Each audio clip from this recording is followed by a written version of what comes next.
আগের 15 বছরের মতো ভাবেন গেলে দুইটা পিটি মারলো পুলিশ খুব সচেতন।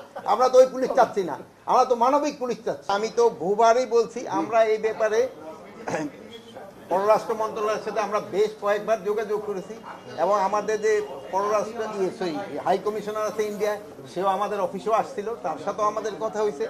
আমরা বলছি যদি আমাদের দেশের নাগরিক যদি ইন্ডিয়ায় থেকে থাকে তাহলে আমরা প্রপার চ্যানেলে পাঠাও, আমরা নিব। কিন্তু তাদের এই জঙ্গলের ভিতরে ফেলায় যাওয়া, নদীর উপরে ফেলায় যাওয়া, একটা লেকের উপরে ফেলায় যাওয়া, এটা কিন্তু কোনো সভ্য দেশের কিন্তু হওয়া উচিত না। তো এইটা এই জন্য আমরা অনুরোধ করছি আমাদের যদি নাগরিক থাকে আমরা তোমরা প্রপার চ্যানেলে পাঠাও, আমরা নিয়ে নির্বাচন কেন্দ্রিক বা যে কোনো সময় নির্বাচন, সে নির্বাচনের ডেটটা তো ফিক্স করবে নির্বাচন কমিশন। ওনারা যেই সময় ফিক্স করবে আমরা মনে হয় আমাদের আইন শৃঙ্খলা বাহিনী ওই সময় তারা প্রস্তুত। আগের 15 বছরের মতো ভাবেন গেলে দুইটা পিটি মারলো পুলিশ খুব সচেতন। আমরা তো ওই পুলিশ চাচ্ছি না, আমরা তো মানবিক পুলিশ চাচ্ছি, যে না সবার সাথে ভালো ব্যবহার করে এবং জিনিস ভালোভাবে চলে।